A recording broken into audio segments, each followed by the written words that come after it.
Hello, this is Stasha-Gae Roberts, nurse practitioner and owner of Compassion Primary Care. Thank you for taking the time to watch this video. Compassion Primary Care is an integrative practice in Brandon, Florida, treating individuals 18 years and older.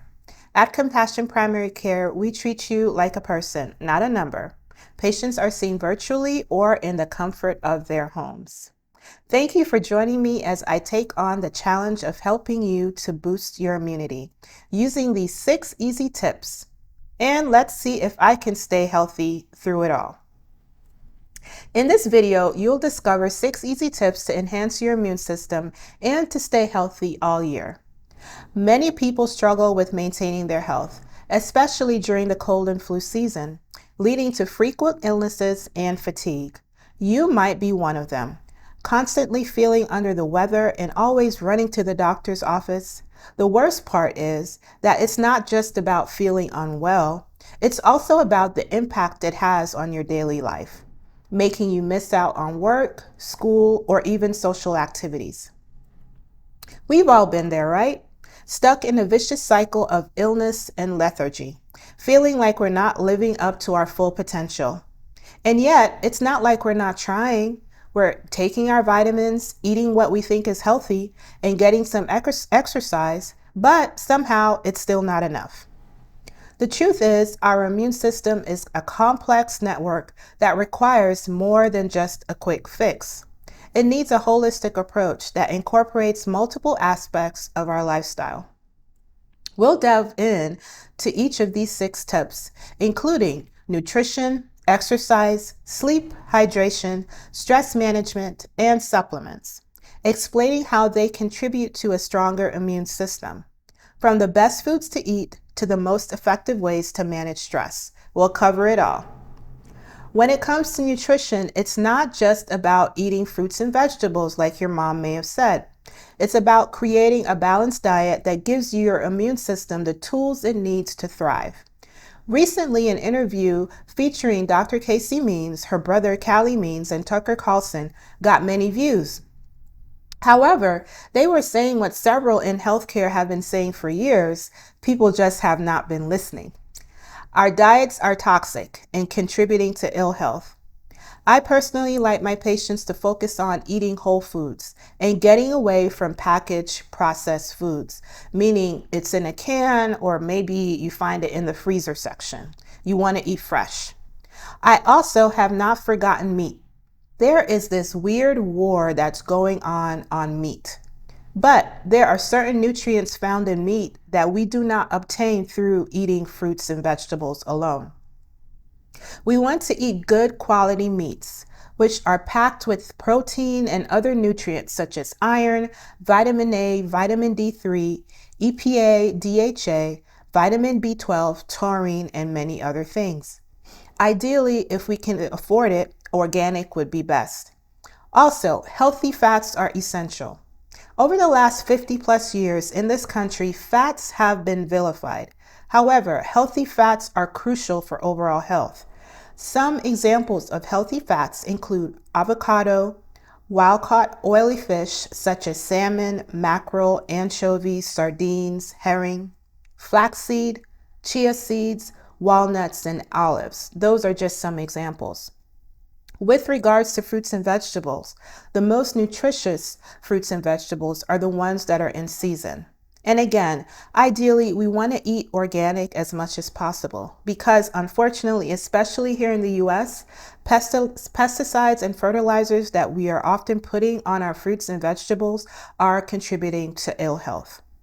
Besides processed and packaged food, seed oils such as vegetable, corn, sesame, canola, soybean, peanut oil, and margarine are also contributing to ill health. These oils are not healthy and contribute to inflammation. Better options for oils include olive oil, especially when we're making salads or dressings, avocado oil, coconut oil, beef tallow, and even real butter, yes, actual butter from a cow. Carbohydrates such as pasta, bread, rice should be limited. I'm not saying you can't eat it, but we should limit it. Again, this is a broad overview. Everyone is different. but many of us can benefit just from these simple examples and changes that I just addressed. Exercise is another crucial component, but it's not just about hitting the gym. Everybody doesn't like going to the gym. It's about finding the physical activity that you enjoy and will help you to stay healthy. A combination of aerobic exercises that increases the heart rate can include walking, jogging, cycling, or Zumba, and weightlifting or resistant training is best. The many benefits of exercise include weight management, improvement in glucose control, and just overall well-being. Now, especially here in Florida, exercising outside when it's not too hot also helps to expose us to the sun, which improves our absorption of vitamin D. Sleep is often overlooked, but it's essential for our immune system to function, to recharge, and to rebuild. Autophagy, which basically is our body clearing out dead cellular debris, happens during sleep and fasting. So again, sleep is essential for health. There are some people, for some weird reason, that pride themselves on not sleeping. That is not smart. I recently did a podcast discussing insomnia and the negative consequences of the inability to sleep. Getting in the habit of getting ready for bed to facilitate sleep is very important. So, decreasing the consumption of food and liquids maybe 2 to 3 hours before bedtime is ideal. Limiting caffeine intake, especially later in the day, because caffeine is a stimulant and it can keep us up at night. Having a cool, quiet, dark room is important to facilitate sleep. Limiting exposure to screens such as TV, computer, and the phone 1 to 2 hours prior to sleep can all aid in improved sleep. And then there's hydration. Drinking enough water is crucial. Did you know our bodies are 60% water? Ideally, I request my patients to drink half their body weight in ounces a day. So if you weigh 120 pounds, you should be drinking at least 60 ounces of water a day. Now, if you are losing fluids, maybe you're outside working in the yard and you're perspiring a lot, you have a fever, or you're having diarrhea or nausea, ideally you should increase the fluids that you're taking in, specifically water, because you're going to need it because you're losing water. Now, again, this is a broad overview. There are those with heart, kidney, or liver issues that should discuss how much water they should be drinking on a daily basis with their clinician. The most surprising tip might be how our emotional well-being directly impacts our immunity, proving that mental health is just as important as physical health. It's not just about avoiding stress, because that's impossible. We can't. It's about learning to manage it in a way that works for you. So for some of us, this might mean taking a step back from social media, praying, seeking biblical counseling, or simply taking a deep breath when we feel overwhelmed. And yes, it might sound simple, but trust me, it is not. The connection between emotional well-being and immunity is still being researched. But what we do know is that chronic stress can weaken our immune system, making us more susceptible to illness. So it's time to take our mental health seriously and make it a priority. There are also several supplements that help with boosting our immune system. I will briefly discuss the top ones I often recommend to my patients. So quercetin is a plant-based bioflavonoid with anti-inflammatory, antioxidant, antiviral properties. It is found in citrus foods such as our oranges or our lemons, berries, onions, parsleys, and various teas. Usually I recommend at least 500 milligrams a day for immune boosting benefits for my patients. Zinc is another potent antiviral. Foods rich in zinc include oysters, red meat, poultry, seafood, and nuts. One has to be careful with zinc supplementation because too much zinc can actually interfere with copper absorption and increase our risk for a certain type of anemia. Also, our body does not absorb large amounts of zinc at one time, so it's important to take very small doses at a time, usually somewhere between 25 and 30 milligrams. And if you take too much zinc, you can actually have loose stool or abdominal cramping. So usually I start off with around 30 milligrams for my patients, depending on what their zinc levels are. Vitamin D. Vitamin D is not just for our bones or for our teeth. Vitamin D deficiency has been linked to increase in acute infections and chronic disease. Ideally, I like my patients' vitamin D levels to be somewhere between 60 to 80 nanograms per deciliter. Food sources of vitamin D include fatty fish, dairy products, and eggs. Spending time in the sun is essential for vitamin D activation.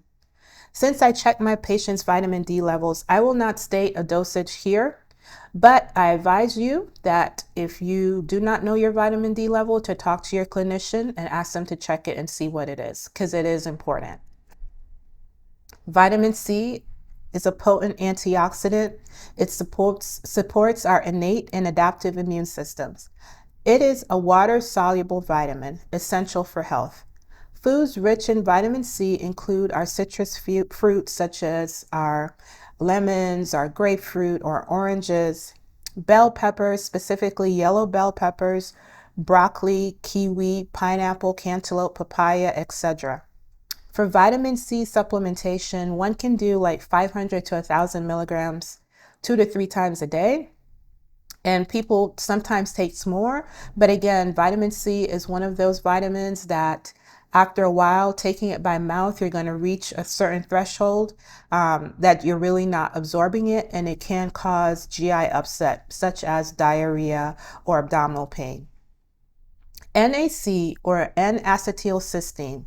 It is a precursor of glutathione, which is a potent antioxidant. It also has anti-inflammatory properties. It can also assist with respiratory issues and liver health. The dose varies from individual to individual, but can range anywhere from 600 to 1,800 milligrams a day. There are several other supplements that help to boost our immune system, and they include things such as probiotics, curcumin, ginger, honey, medicinal mushrooms, which include reishi, turkey tail, and lion's mane, adaptogenic herbs, elderberry, echinacea, and there's many more.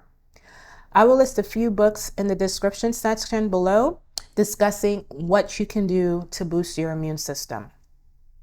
Lastly, chronic disease, obesity, gut dysbiosis, mold exposure, hormonal imbalances, and nutrient deficiencies can all negatively impact our immune system and cause us to be more susceptible to infections. These things need to be addressed and corrected for optimal health. So, to recap, we need to learn to prioritize a balanced diet, regular exercise, adequate sleep, proper hydration, stress management, and supplementation when needed to boost our immune system effectively. If you have found these tips helpful, be sure to check out our other videos on health and wellness. If you are looking for a clinician to manage your overall health, then please feel free to call or text us at 813-669-3084. Please like, share, and subscribe. This is Stasha-Gae Roberts, nurse practitioner and owner of Compassion Primary Care. Thank you so much for watching. Have a wonderful day. Bye-bye.